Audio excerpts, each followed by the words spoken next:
Have you ever gone through life believing you fully understood someone, only to realize, years later, that you barely knew them at all? That's how it was for him. For most of his life, he thought he knew his father. A quiet, distant man who worked too much and talked too little. A man who seemed to watch life from behind a window instead of living it. A man who never explained anything and never complained about anything either. But the truth? The truth was something he could have never imagined. He spent his childhood waiting for a father who was almost never home, waiting for a voice that never spoke much, waiting for a hand on his shoulder, or a "I'm proud of you," or even just a smile that wasn't weighed down by exhaustion. But those things rarely came. His father always left early, so early that the sun hadn't even started climbing over the horizon.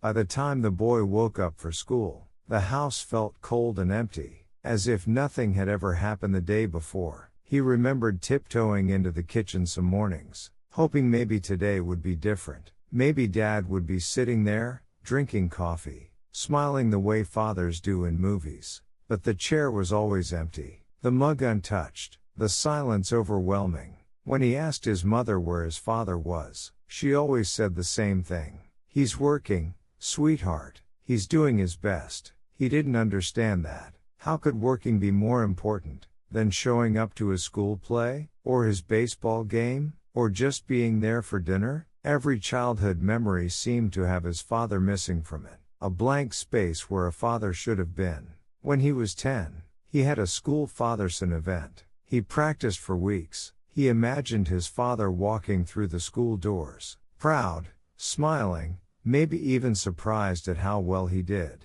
But his father never came. He assumed he forgot, or didn't care. When he asked him that night, "Why didn't you come?" his father didn't meet his eyes. "I had something important to take care of," he said softly. "More important than me?" His father froze, eyes filled with something he didn't understand at the time. "Someday," his father whispered, "you'll understand." But he didn't, not then, not for years. As he grew older, that quiet disappointment hardened into distance. He stopped asking for his father's attention, stopped waiting for him, stopped hoping. By high school, they were practically strangers living under the same roof. His father still left before sunrise, still returned after sunset, still avoided explanations. The boy learned to adapt, to fend for himself, to stop needing things that were never going to come. The silence between them became normal, comfortable, even. When he left for college, he felt relief, like he was finally escaping a home where words never seemed to find their way out. He visited on holidays, but nothing changed. His father would give him a small nod, a tired smile, ask the same 3 questions every time. "You eating well? Work going okay? Need anything?" And then silence again. He wondered sometimes why his father never asked deeper questions, why he never dug into his life the way other parents did. But eventually, he stopped wondering. He accepted it. Some fathers loved quietly, or maybe they simply didn't know how to love at all. Years passed. He married. He had a child. He built a life that felt separate from his father's. Until one day, his mother called him with a trembling voice. "It's your father," she whispered. He collapsed. His world blurred. He rushed to the hospital. But his father was already gone. No final words. No confession. No explanation. Just silence. The same silence he'd lived with all those years. The funeral was small, simple, humble, just like his father. People walked up to him afterward, telling stories about how his father helped fix their roof, or shoveled their driveway, or paid for someone's groceries when they were struggling. He listened, confused. His father, the quiet man he barely understood, the man who rarely spoke to him? Why did it seem like everyone else knew a version of his father he never got to see? After the funeral, he stayed to help his mother clean the house. That's when he found it. The wooden box. It was tucked away deep inside an old dresser drawer, as if hidden deliberately. The wood was scratched from years of use, the corners worn, the surface faintly polished by hands that opened it often. He lifted the lid. Inside was a stack of papers, thicker than he expected. He picked one up, then another. His heart started pounding.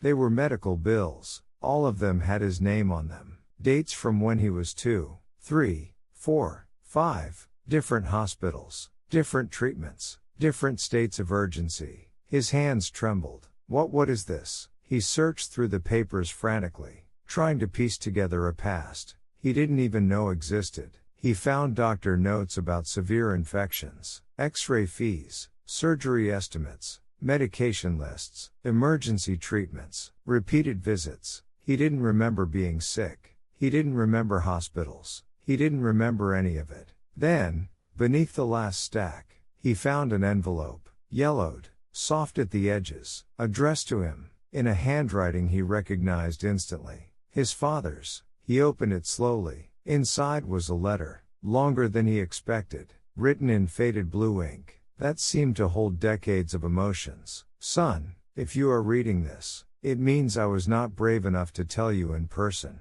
He swallowed hard. There is something you deserve to know, something I should have told you long ago. He read desperately, eyes scanning the page. You were very sick when you were young, sicker than you remember. You were taken to the hospital so many times that I lost count. There were moments we didn't know if you would survive. His chest tightened. No matter how hard I worked, the bills kept coming. Your mother and I sold everything we could. We borrowed money we couldn't pay back. But even that wasn't enough. So I worked extra jobs, night shifts, holiday shifts, anything that kept you alive. A sudden memory hit him. His father asleep at the table, head resting on his arms, so exhausted he didn't even hear him walk into the room. I know you were angry when I missed your school events, your games, your moments, but every time I saw the disappointment in your eyes, I felt something break inside me. I wanted to be there, but you needed medicine,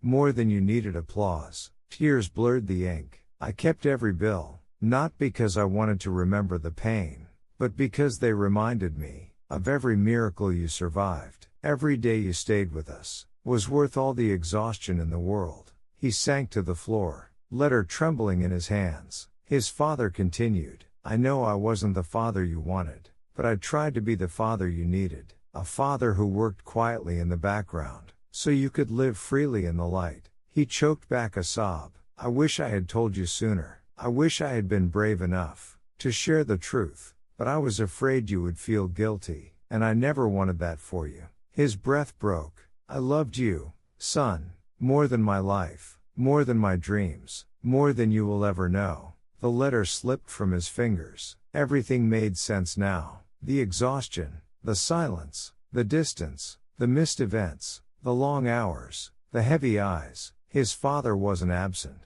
He was fighting for him, fighting so he could live a life he wasn't guaranteed to have. He pressed his forehead against the wooden box, and cried harder than he ever had. He cried for the moments he misunderstood, for the words he never said, for the gratitude he never expressed, for the man he never truly knew. Until it was too late, he whispered into the empty room, Dad, I'm so sorry. I didn't know. I wish you had told me. I wish I could tell you now. I understand, and I love you too. Sometimes love is quiet. Sometimes it hides behind exhaustion and sacrifice. Sometimes it shows up in the form of a man who spends his entire life working in silence to give his child a chance to survive. He closed the box gently and held it to his chest, as if holding a part of his father he had just met for the first time. If you want to support this story, please consider subscribing and liking the channel. This is Life Studio.